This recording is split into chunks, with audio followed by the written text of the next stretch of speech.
கிறிஸ்துவுக்குள் பிரியமானவர்களே, உங்களை யாவருக்கும் ஆண்டவரும் உலக இரட்சகருமாகிய இயேசுவின் நாமத்தினால் வாழ்த்துதல்.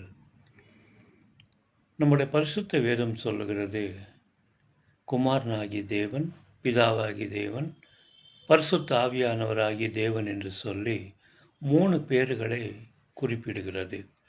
இந்த 3 பேரும் ஒருவரா இல்லை 3 பேரா என்று சொல்லி இன்றைக்கு கிறிஸ்தவர்களுக்குள்ளேயும் ஒரு குழப்பம் இருந்து கொண்டு தான் இருக்கிறது. இந்த பிதாவாகிய தேவன் நம்மை உருவாக்குகிற காலம் ஒன்று, உருவாக்கப்பட்ட மனிதன் பாவத்துக்குள் விழுந்து கெட்டு போனும்போது குமாரனாகிய தேவன் வந்து நம்மை இரட்சித்த காலம் ஒன்று, நம்மை இரட்சித்து விட்டு அப்படியே விட்டு போகாமே நம்மை வழி நடத்துகிற தேவன் பரிசுத்த ஆவியானவர். இந்த 3 காலங்களும் ஒன்று. இந்த 3 பேரும் ஒரே தேவன்.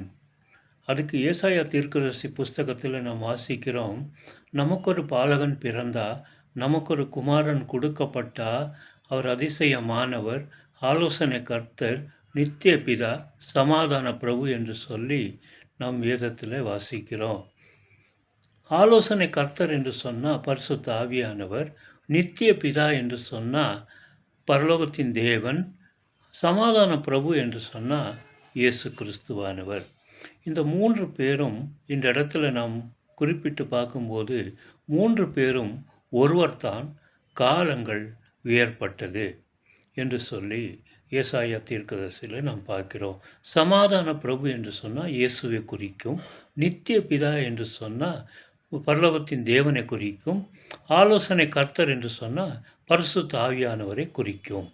இந்த 3 பேரும் ஒருவர்தான், 3 காலங்கள். அல்லேலூயா, ஆமென்.